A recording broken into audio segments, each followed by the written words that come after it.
Chapter 1: What is scientific writing? State your facts as simply as possible, even boldly. No one wants flowers of eloquence or literary ornaments in a research article. R.B. Macaro. The scope of scientific writing. The term scientific writing commonly denotes the reporting of original research in journals, through scientific papers and standard format. In its broader sense, scientific writing also includes communication about science through other types of journal articles, such as review papers summarizing and integrating previously published research. And in a still broader sense, it includes other types of professional communication by scientists, for example, grant proposals, oral presentations, and poster presentations.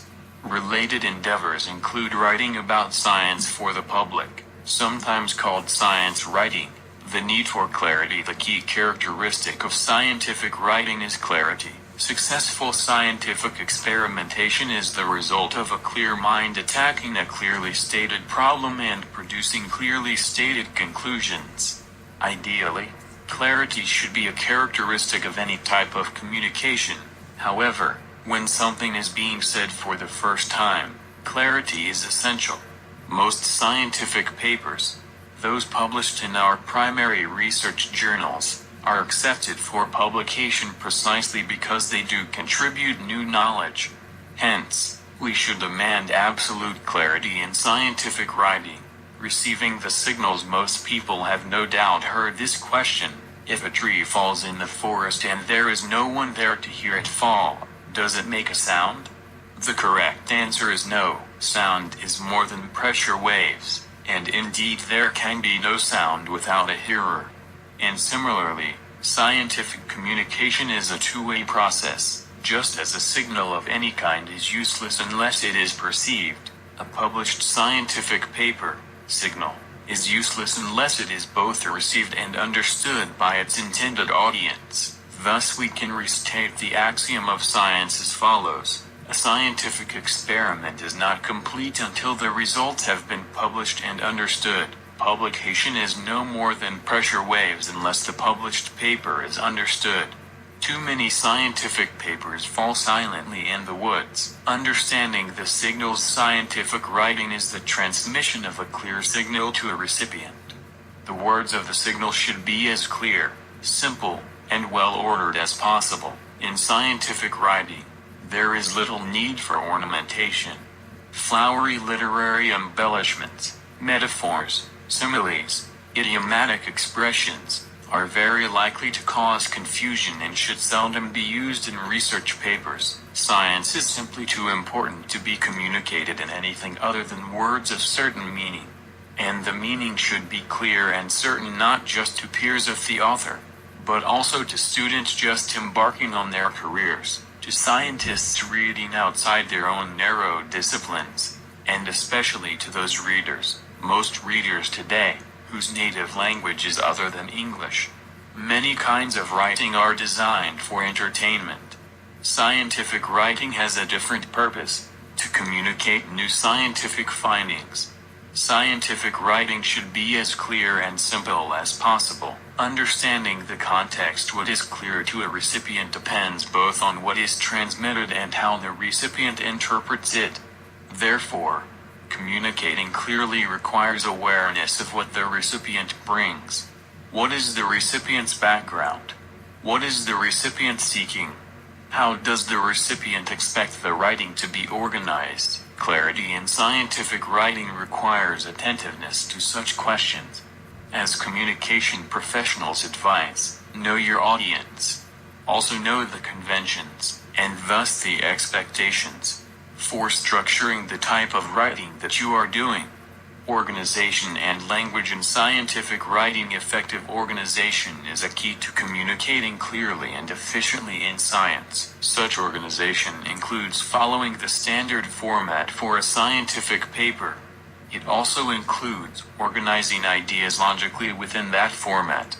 In addition to organization, the second principal ingredient of a scientific paper should be appropriate language. This book keeps emphasizing proper use of English because many scientists have trouble in this area. All scientists must learn to use the English language with precision. A book, Day and Sakadusky 2011, wholly concerned with English for scientists is available. If scientifically determined knowledge is at least as important as any other knowledge, it must be communicated effectively, clearly, in words of certain meaning. The scientist, to succeed in this endeavor, must therefore be literate. David B. Truman, when he was Dean of Columbia University, said it well. In the complexities of contemporary existence, the specialist who is trained but uneducated, technically skilled but culturally incompetent, is a menace. Given that the ultimate result of scientific research is publication, it is surprising that many scientists neglect the responsibilities involved. A scientist will spend months or years of hard work to secure data, and then unconcernedly let much of their value be lost because of a lack of interest in the communication process. The same scientist who will overcome tremendous obstacles to carry out a measurement to the fourth decimal place will be in deep slumber while a typographical error changes micrograms per milliliter to milligrams per milliliter. English need not be difficult. In scientific writing, we say, the best English is that which gives the sense in the fewest short words. A dictum printed for some years in the Journal of Bacteriology's instructions to authors.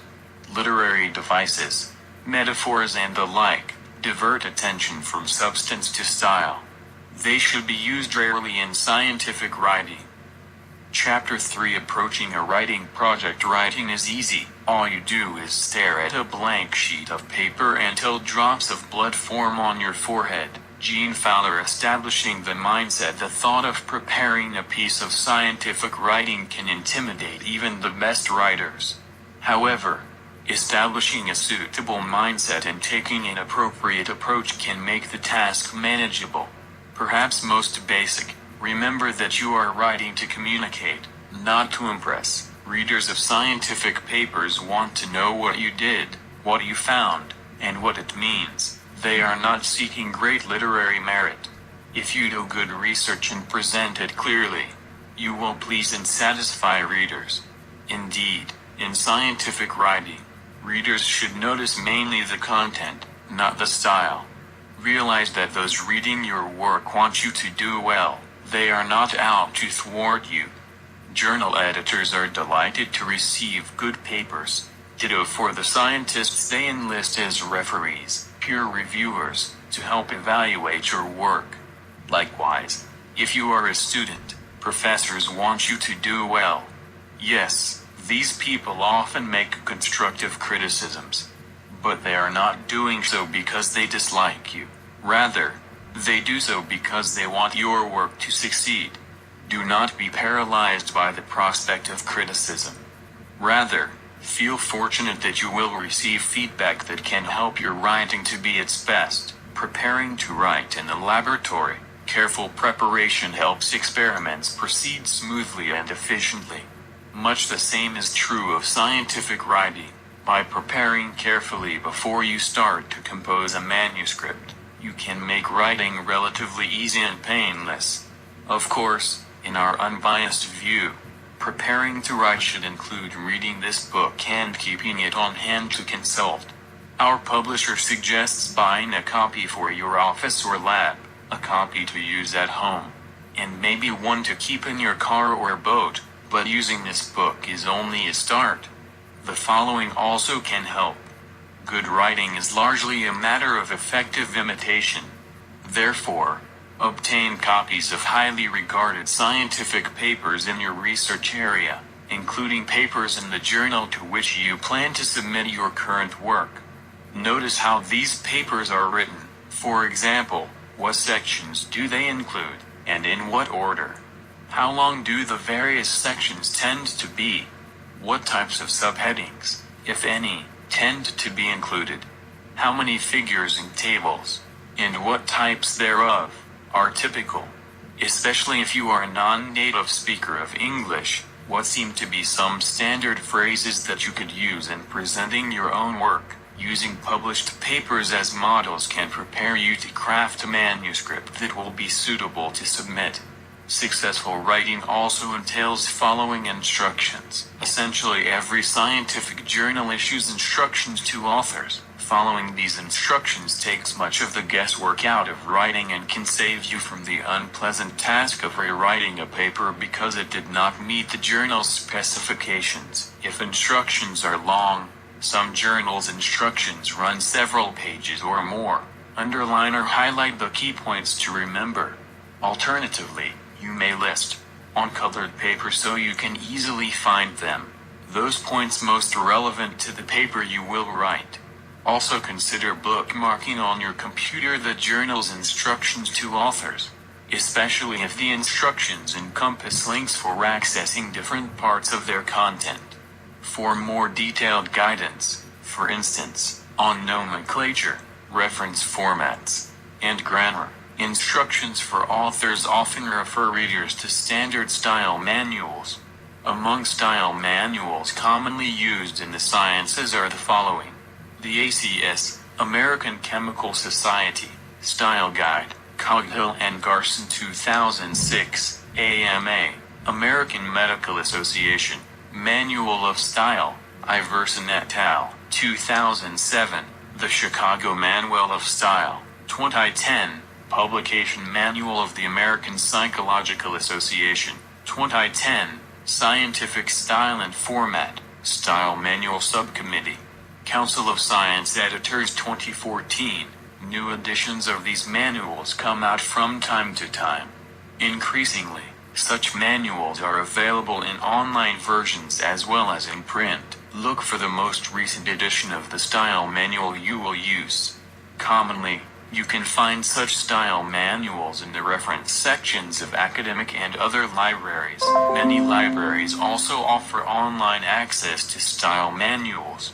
If you lack easy access, consider investing in the Style Manual S, most commonly used in your research field. In any case, be ready to consult such manuals. If you do not have reference management software, for example, EndNote, Reference Manager, or RefWorks, now may be a good time to obtain it. Many universities make such software readily available and provide instruction in its use. Further information about such software appears in Chapter 15. While you are gathering scientific content, ideas for your paper may occur to you. For example, you may think of a point to include in the discussion, or you may come up with a good way to structure a table. Write down these ideas. Consider creating for each section of your paper a file, either paper or electronic, in which to place them. Not only will recording your ideas keep them from escaping your memory, but having such ideas readily available to draw on can get your writing off to a quick start. Once you have gathered and analyzed your data, speaking can be a fine transition to writing. If possible, present your work at a departmental seminar or local research day. Perhaps give an oral or poster presentation at a conference. Preparing to speak can help in formulating your article. Also, questions from listeners can help you to shape what you will write. Research typically is a team endeavor. So is reporting on research. In the writing as in the research, different team members commonly take different roles. Sometimes one member drafts the whole paper and the others review and revise it. Other times, different members draft different parts of the paper and then circulate them for review. Whatever the case, clarify beforehand who will do what, and perhaps set a timetable. Maybe consider what software, if any, you will use to facilitate collaboration. Will you share drafts via Dropbox? Will you be using Google Docs? Will you use software designed specifically for academic collaboration? Discuss such matters before starting to write.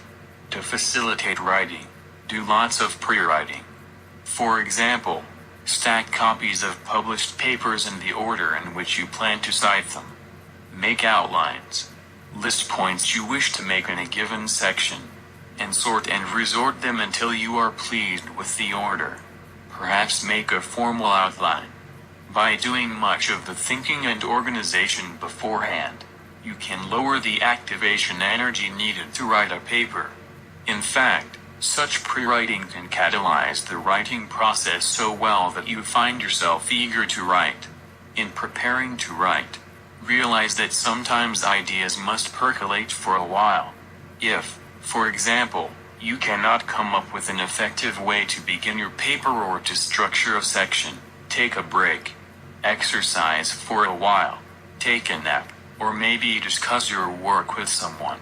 A solution may then occur to you. Doing the writing means making time to do it.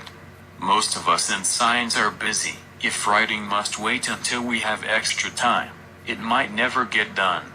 Therefore, block out times to write. Indicate on your calendar or in your personal organizer the times that you have reserved for specific writing projects. Except in emergencies, do not let other tasks impinge on those times. Also, set deadlines. For example, promise yourself that you will draft a given section by Thursday. Or make clear to yourself that you will not leave for vacation until you have submitted a given item. One highly published professor advocates the following approach. Zerubbabel 1999. On a sheet of paper showing your weekly schedule hour by hour, cross out the times you are regularly unavailable. For example, times that you teach, have laboratory meetings, or have personal commitments. Then choose from the remaining time some to reserve for writing. In doing so, consider what times of day you tend to write most effectively. For example, if you are a night person, block out some evenings during which to write each week. Perhaps save some morning time for more routine writing-related tasks, such as checking references. If you are a morning person, do the reverse. When writing, you can start with whatever part of a manuscript you find easiest. There is no rule that you must write the introduction first. Many researchers like to begin by drafting the methods section, which tends to be the most straightforward to write. Many like to begin by drafting the figures and tables. Some like to start by drafting a preliminary reference list, or even the acknowledgments. And many authors leave until last the writing of the title and abstract. Once you have drafted one section, the momentum that you have established can facilitate writing the others. Feel free to draft the remaining sections in whatever order works best for you. Although the structure of part 2 of this book parallels that of a scientific paper, with the first chapter addressing how to prepare the title and the last how to cite the references you can draft the parts of a scientific paper, and read these chapters, in whatever order works best for you. Once you have established momentum, beware of dissipating it by interrupting your writing to search for small details. Rather, make notes to find the missing information, to identify them easily. Write them in boldface type in your manuscript or use the new comment feature in Word. Also, if a manuscript will take more than one session to draft, consider how you can best maintain your momentum from session to session. Some authors like to stop in the middle of a section while still going strong. Before ending their writing session, they jot down the next few points they wish to make. Thus, at their next writing session they can start quickly. Consider taking this approach. Copyright Science Cartoons Plus.com. Much like doing a piece of scientific research, crafting a scientific paper typically entails solving a series of problems in order to achieve the overall objective. In writing, as in research, often the problems have more than one reasonable solution, each with advantages and disadvantages. Yet writers sometimes worry that there is one right way. Becker 1986. Just how should a given item be worded? In just what format should a given illustration appear? How should a given part of the paper be organized? Often such questions have more than one good answer. Find one that seems reasonable and go with it. If it seems inadequate, or if a better solution occurs to you, You can make changes when you revise your manuscript. Revising your work. Good writing tends to be largely a matter of good revising. No one will see your early drafts, and no one cares how rough they are, a comforting thought to those facing writer's block. The important thing is to revise your writing until it works well. First revise your writing yourself, then show it to others and, using their feedback, revise your writing some more. Revision is not just for students or other beginners. Researchers with long success in publishing revise the papers they write. After a presentation to a scientific writing class, a well-known scientist and journal editor was asked, "Do you revise your work?" He answered, "If I'm lucky, only about 10 times." In revising your work, ask yourself questions such as the following. Does the manuscript include all the information it should? Should any content be deleted? Is all the information accurate? Is all the reasoning sound? Is the content consistent throughout? Is everything logically organized? Is everything clearly worded? Have you stated your points briefly, simply, and directly? In other words, is everything concise? Are grammar, spelling, punctuation, and word use correct throughout? Are all figures and tables well designed? Does the manuscript comply with the instructions? Information that can aid in answering some of these questions appears in later chapters of the book. For example, chapters 10 through 13 describe the appropriate content and organization of the main sections of a scientific paper, and chapters 30 through 34 address word usage and related subjects. In addition to reading these chapters before you write, consider consulting them as you revise your manuscript. Also, for further guidance, please see chapter 41, which focuses mainly on editing one's own work. Once your manuscript is nearly the best you can make it, show it to others and request their feedback. Years ago, scientists were advised, show your manuscript to a guy in your lab, a guy in a lab down the hall, and your wife. These days, such advice would rightly be viewed as inaccurate and sexist. Yet the concept remains valid. So, consider following this advice. Show your manuscript to an expert in your research specialty, who can help identify technical problems. Also show it to someone in your general field, who can note, for example, items that may be unclear to readers. And show it to an intelligent general reader, for instance, a friend in the humanities, who may identify problems that those interested mainly in the content tend to miss. In addition, consider also showing your manuscript to a professional scientific editor. As discussed in chapter 41, after receiving feedback from those reviewing your manuscript, consider how to apply it. Of course, follow those suggestions that you find useful. Even if a suggestion seems unsuitable, keep it in mind. Although you may disagree with it, it may alert you to a problem. For example, if a reader misinterpreted a point, you may try to state it more clearly. Comparing the various readers' comments may aid in this regard. If only one reader had difficulty with an item, you might dismiss it as a fluke. If, however, multiple readers did so, improvement probably is needed. Revise your writing thoroughly, but avoid the temptation to keep revising it forever. No manuscript is perfect. Be satisfied with mere excellence.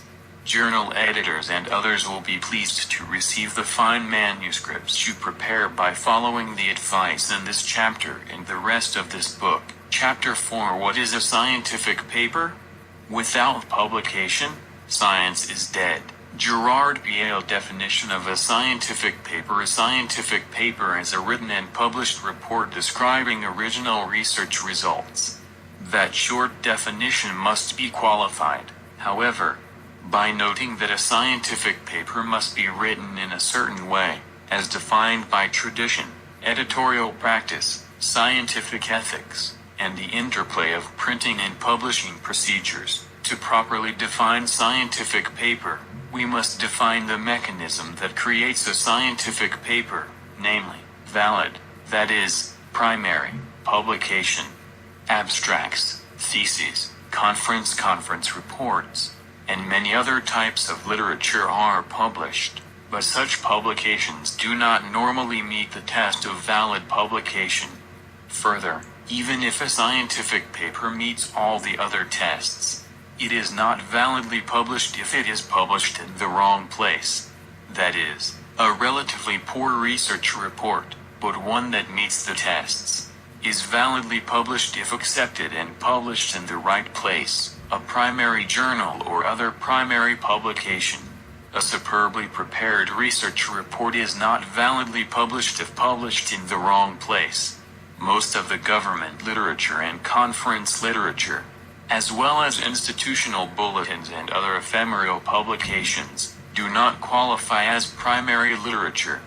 Many people have struggled with the definition of primary publication, valid publication, from which is derived the definition of a scientific paper.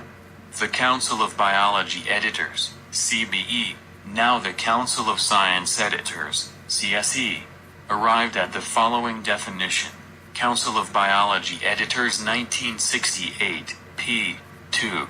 An acceptable primary scientific publication must be the first disclosure containing sufficient information to enable peers, 1. to assess observations, 2. to repeat experiments, and 3. to evaluate intellectual processes. Moreover, it must be susceptible to sensory perception, essentially permanent, available to the scientific community without restriction, and available for regular screening by one or more of the major recognized secondary services, e.g., currently, biological abstracts, chemical abstracts, Index Medicus, Excerpta Medica, Bibliography of Agriculture, etc., in the United States and similar services in other countries.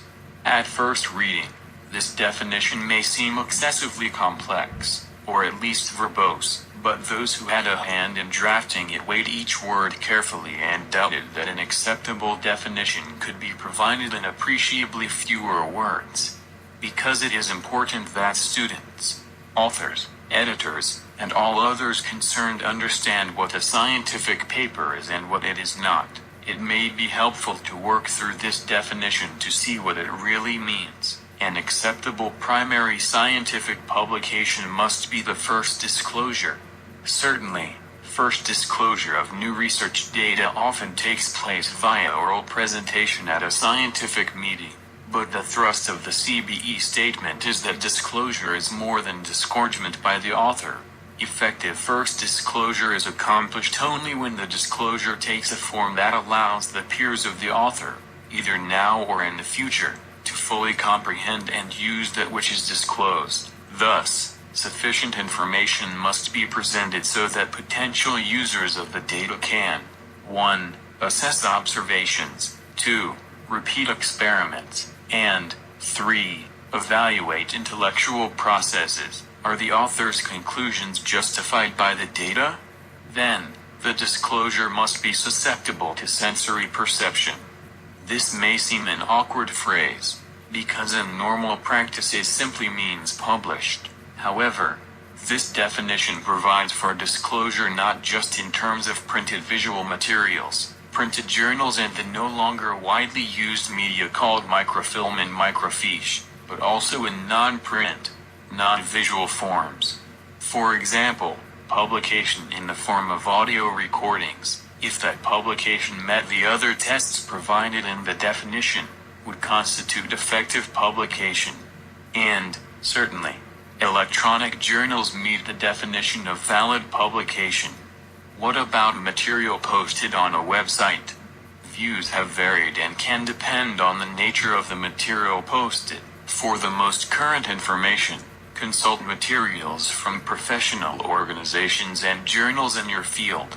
Regardless of the form of publication, that form must be essentially permanent, often not the case for websites, must be made available to the scientific community without restriction. For example, in a journal that is openly accessible online or to which subscriptions are available, and must be made available to information retrieval services, biological abstracts, chemical abstracts, Medline, etc. Thus, publications such as newsletters, corporate publications, and controlled circulation journals, many of which are of value for their news or other features, generally cannot serve as repositories for scientific knowledge.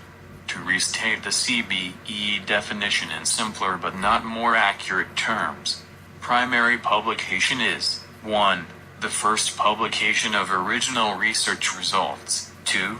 In a form whereby peers of the author can repeat the experiments and test the conclusions, and 3. In a journal or other source document readily available within the scientific community. To understand this definition, however, we must add an important caveat. The part of the definition that refers to peers of the author is accepted as meaning pre-publication peer review. Thus, by definition, scientific papers are published in peer-reviewed publications. This question of definition has been belabored here for two reasons. First, the entire community of science has long labored with an inefficient, costly system of scientific communication precisely because authors, editors, and publishers, have been unable or unwilling to define primary publication. As a result, much of the literature has been buried in meeting abstracts, obscure conference reports, government documents, or books or journals of minuscule circulation. Other papers, in the same more slightly altered form, are published more than once, occasionally. This is due to the lack of definition as to which conference reports, books, and compilations are, or should be, primary publications and which are not. Redundancy and confusion result. Second, a scientific paper is, by definition, a particular kind of document containing specific kinds of information, typically in a prescribed, IMRAD, order. If the graduate student or the budding scientist, and even some of those scientists who have already published many papers, can fully grasp the significance of this definition, the writing task might be a great deal easier. Confusion results from an amorphous task. The easy task is the one in which you know exactly what must be done and in exactly what order it must be done. Organization of a scientific paper. A scientific paper is organized to meet the needs of valid publication. It is, or should be, highly stylized, with distinctive and clearly evident component parts. The most common labeling of the component parts, in the basic sciences, is introduction, methods, results, and discussion, hence the acronym IMRAD. Actually, the heading materials and methods may be more common than the simpler methods, but the latter form was used in the acronym. Some of us have taught and recommended the IMRAD approach for many years. The tendency toward uniformity has increased since the IMRAD system was prescribed as a standard by the American National Standards Institute. First in 1972 and again in 1979, American National Standards Institute, 1979A. Some journals use a variation of IMRAD in which methods appear last rather than second. Perhaps we should call this ERDEM. In some journals, details regarding methods commonly appear in figure captions. The basic IMRAD order is so eminently logical that, increasingly, it is used for many other types of expository writing. Whether one is writing an article about chemistry, archaeology, economics, or crime in the street, the IMRAD format is often the best choice. This point is generally true for papers reporting laboratory studies and other experiments. There are, of course, exceptions. As examples, reports of field studies in the earth sciences and many clinical case reports in the medical sciences do not readily lend themselves to this kind of organization. However, even in these descriptive papers, the same logical progression from problem to solution is often appropriate. Occasionally, the organization of laboratory papers must differ. If a number of methods were used to achieve directly related results, it might be desirable to combine the materials and methods and their results into an integrated experimental section. In some fields and for some types of results, a combined results and discussion section is usual or desirable. In addition, many primary journals publish notes or short communications, in which the INRAD organization is modified. Various types of organization are used in descriptive areas of science. To determine how to organize such papers and which general headings to use, refer to the instructions to authors of your target journal and look at analogous papers the journal has published. Also, you can obtain general information from appropriate source books. For example, types of medical papers are described by Huth, 1999, Pete and others, 2002, Taylor, 2011, and contributors to a multi-author guide, Hall 2013. Types of engineering papers and reports are outlined by Michelson, 1990, and by Beer and McMurray, 2014. Indeed, even if a paper will appear in the IMRAD format, books on writing in one's own discipline can be worth consulting.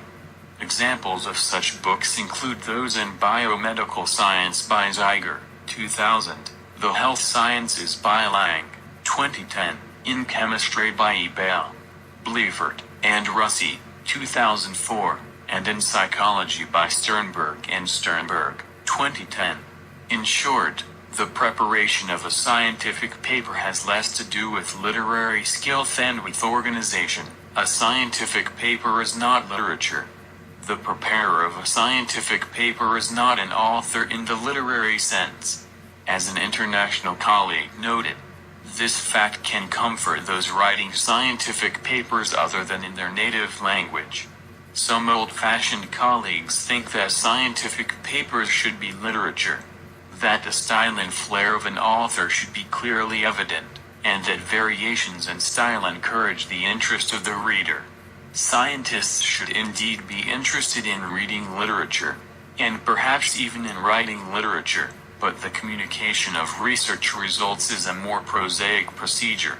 As Booth, 1981, put it, grandiloquence has no place in scientific writing. Today, the average scientist, to keep up with the field, must examine the data reported in a very large number of papers. Also, English, the international language of science, is a second language for many scientists.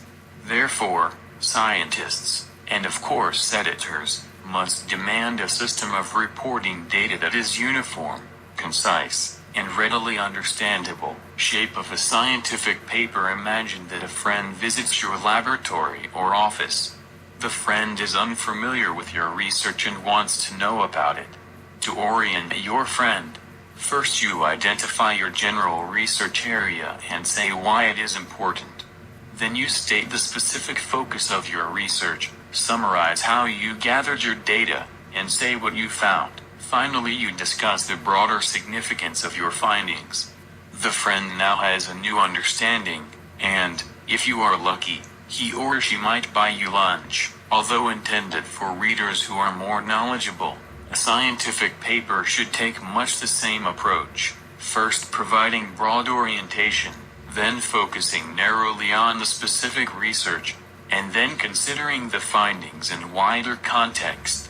Some have likened this shape for a scientific paper to an hourglass, broad, then narrow, then broad. Keeping this overall structure in mind can aid when writing individual parts of a paper and integrating them into a coherent whole. Other definitions. If scientific paper is the term for an original research report, how should this be distinguished? Distinguished from research reports that are not original, are not scientific, or somehow fail to qualify as scientific papers? Some specific terms are commonly used: review paper, conference report, and meeting abstract. A review paper may review almost anything, most typically the recent work in a defined subject area or the work of a particular individual or group. Thus, the review paper is designed to summarize, analyze, evaluate, or synthesize information that has already been published, research reports in primary journals.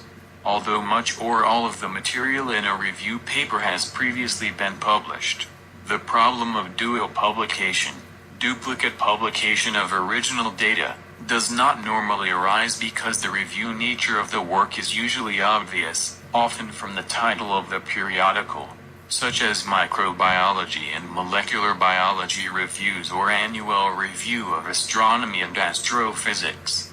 Do not assume, however, that reviews contain nothing new. From the best review papers come new syntheses, new ideas and theories, and even new paradigms. A conference report is a paper published in a book or journal as part of the proceedings of a symposium, national or international congress, workshop, roundtable, the like. Such conferences commonly are not designed for the definitive presentation of original data, and the resultant proceedings, in a book or journal, do not qualify as primary publications. Conference presentations often are review papers, presenting reviews of the recent work of particular scientists or recent work in particular laboratories. Material at some conferences, especially the exciting ones, is in the form of preliminary reports, in which new, original data are presented, often accompanied by interesting speculation. But usually, these preliminary reports do not qualify, nor are they intended to qualify, as scientific papers. Later, often much later, such work may be validly published in the primary journal. By this time, the loose ends have been tied down, essential experimental details have been described, so that a competent worker could repeat the experiments, and previous speculation has matured into conclusions. Therefore, the vast conference literature that appears normally is not primary. If original data are presented in such contributions, the data can and should be published, or republished, in an archival, primary, journal. Otherwise, the information may essentially be lost, if publication in a primary journal follows publication in a conference report. Permission from the original publisher may be needed to reprint figures and other items. See Chapter 19. Rights and permissions. But the more fundamental problem of dual publication normally does not and should not arise. Meeting abstracts may be brief or relatively extensive, although they can and generally do contain original information.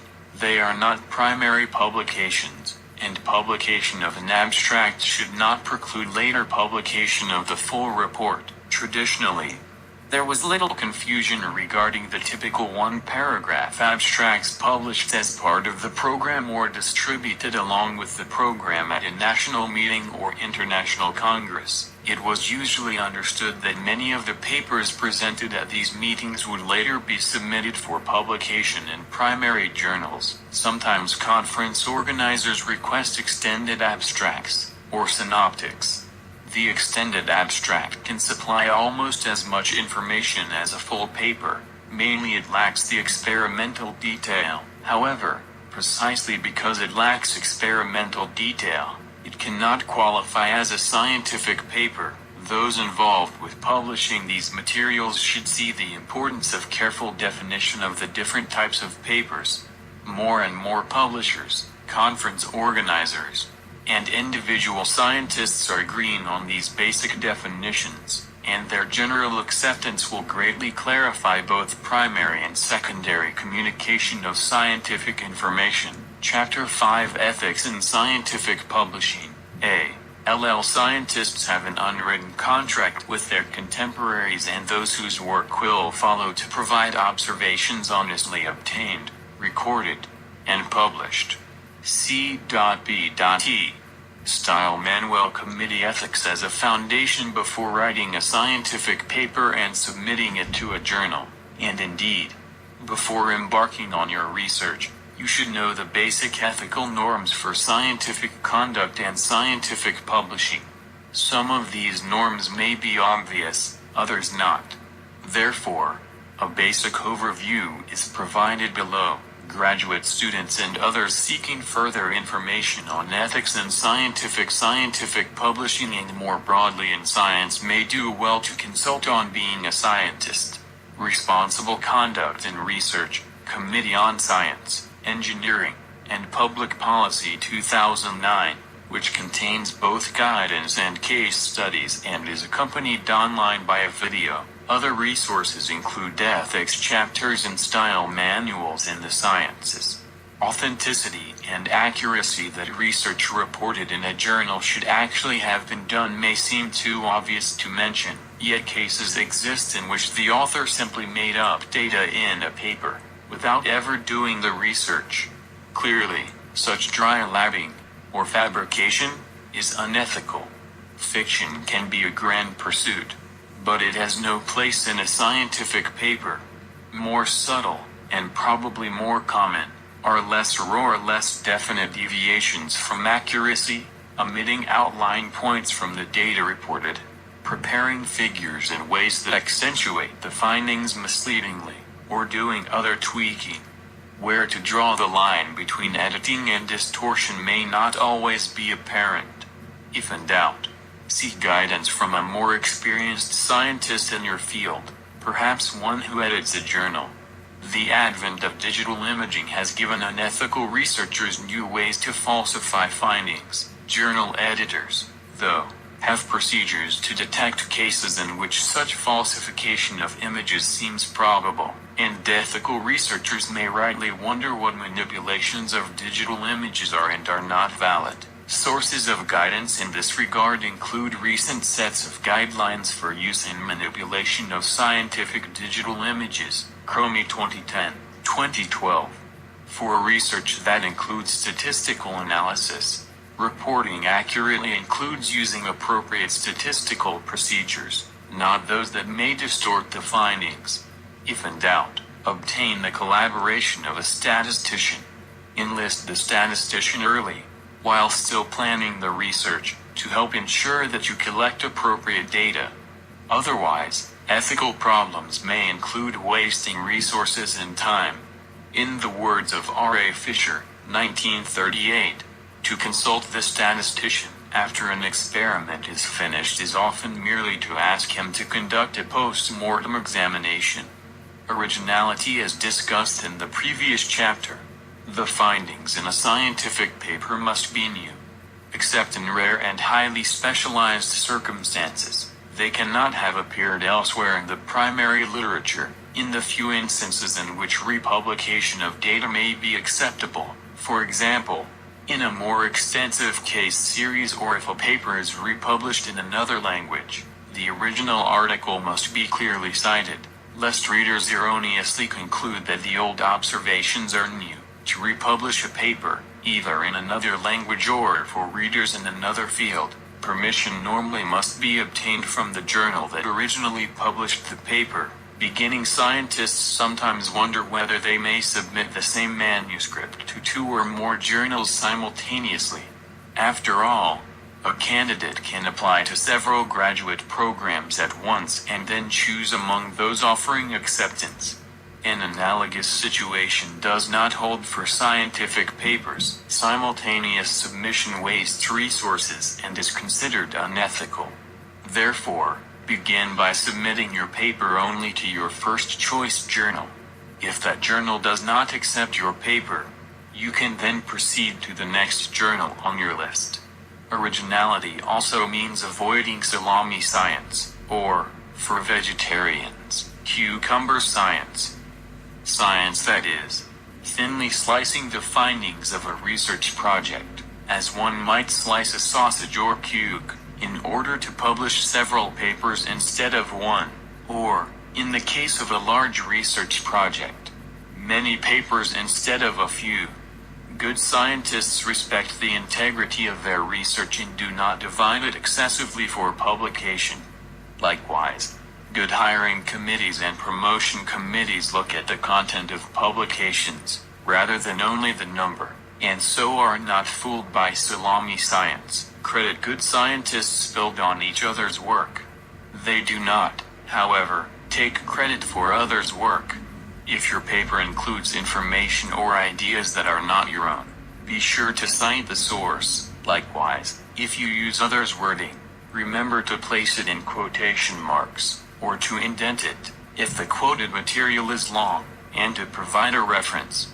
Otherwise, you will be guilty of plagiarism, which the U.S. National Institutes of Health defines as the appropriation of another person's ideas, processes, results, or words without giving appropriate credit. National Institutes of Health 2010. To avoid inadvertent plagiarism, be sure to include information about the source when you copy or download materials others have written. To avoid the temptation to use others' wording excessively, consider drafting paragraphs without looking directly at the source materials, then look at the materials to check for accuracy. In journal articles in most fields of science, it is unusual to include quotations from others' work. Rather, authors paraphrase what others have said. Doing so entails truly presenting the ideas in one's own way. Changing a word or two does not constitute paraphrasing.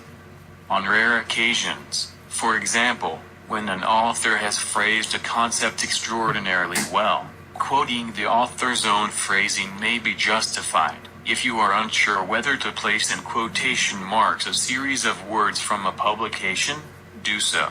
If the quotation marks are unnecessary, an editor at the journal can easily remove them. If, however, they are missing but should have been included, the editor might not discover the fact until, perhaps, a reader later does, or the editor might suspect the fact and send you an inquiry that requires a time-consuming search. Be cautious, and thus save yourself from embarrassment. Embarrassment or extra work, resources to educate oneself about plagiarism, and thus learn better how to avoid it, include a tutorial from Indiana University, Frick and Others 2016, an online guide to ethical writing, Roch 2003, and a variety of materials posted on websites of university writing centers. Another resource to consider is plagiarism checking software. Such software helps identify passages of writing that seem suspiciously similar to text elsewhere. One can then see whether it does indeed appear to be plagiarized. Such software, such as Turnitin, is available at many academic institutions. Free plagiarism checkers, seemingly of varied quality, also exist. Many journal publishers screen submissions with plagiarism checking software, such as Crosscheck. Consider pre-screening your work yourself to detect and remove inadvertent plagiarism. Also, be sure to list as an author of your paper everyone who qualifies for authorship. See Chapter 8 for more in this regard. Remember as well to include in the acknowledgments those sources of help or other support that should be listed. See Chapter 14, Ethical Treatment of Humans and Animals if your research involves human subjects or animals. The journal to which you submit your paper is likely to require documentation that they were treated ethically. Before beginning your study, obtain all needed permissions with regard to human or animal research. In the United States, doing so entails having your research protocol reviewed by a designated committee at your institution.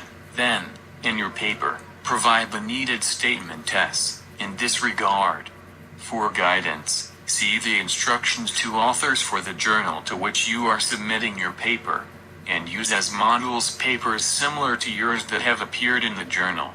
You may also find it useful to consult relevant sections of style manuals in the sciences. If in doubt, check with the publication office of the journal. Disclosure of conflicts of interest. Authors of scientific papers sometimes have conflicts of interest, that is, outside involvements that could, at least in theory, interfere with their objectivity in the research being reported. For example, they may own stock in the company making the product being studied, or they may be consultants to such a company. Increasingly, it seems, journals are requiring authors to report such conflicts of interest.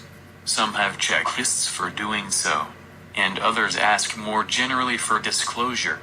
Journals vary in the degree to which they note conflicts of interest along with published papers. Clark 2005. Ethics requires honest reporting of conflicts of interest. More importantly, ethics demands that such involvements not interfere with the objectivity of your research. Some scientists avoid all such involvements to prevent even the possibility of seeming biased.